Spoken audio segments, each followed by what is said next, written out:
जब दिल ही टूट गया, जब दिल ही टूट गया, हम जी के क्या करेंगे।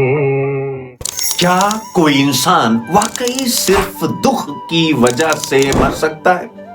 4 जून को जब दुनिया की मशहूर लेखिका मार्जान सत्रापी का 56 साल की उम्र में निधन हुआ तो उनके करीबियों ने कहा कि वो अपने पति की मौत के गम में यानी दुख से मर गई।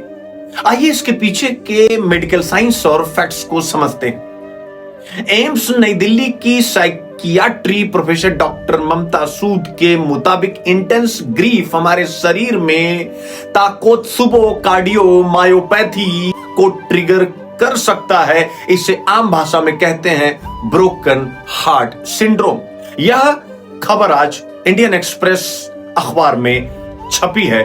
कहने का तात्पर्य है जब अचानक कोई बड़ा सदमा लगता है तो शरीर में एड्रेनालाइन जैसे स्ट्रेस हार्मोन्स का ऐसा तूफान आता है जो दिल के एक हिस्से को कुछ समय के लिए बड़ा कर देता है और उसकी जो पंपिंग होती है उसको रोक देता है। यह बिल्कुल एक असली हार्ट अटैक जैसा दिखता है। आइए इसको कुछ रिसर्च और आंकड़ों से समझने की कोशिश करते हैं। रिसर्च और आंकड़े इसके गवाह हैं। स्टडीज बताती हैं कि किसी करीबी को खोने के शुरुआती 6 महीनों में इंसान की मौत का रिस्क सबसे ज्यादा होता है, खासकर हार्ट अटैक और स्ट्रोक के कारण।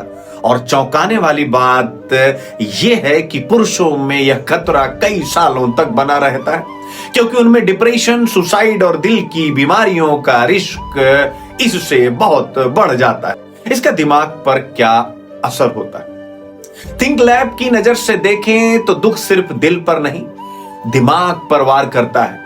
इमेजिंग स्टडी कहती है कि गहरे दुख में दिमाग का एमिगडाला हाइपर एक्टिव हो जाता है जिससे लगातार घबराहट रहती है।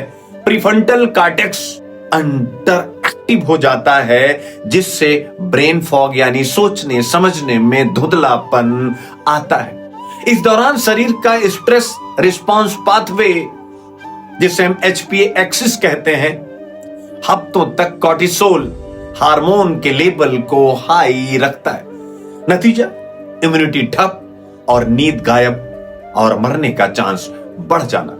यानी कि दुख से टूटा हुआ दिल सिर्फ शायरी नहीं, एक मेडिकल रियलिटी है।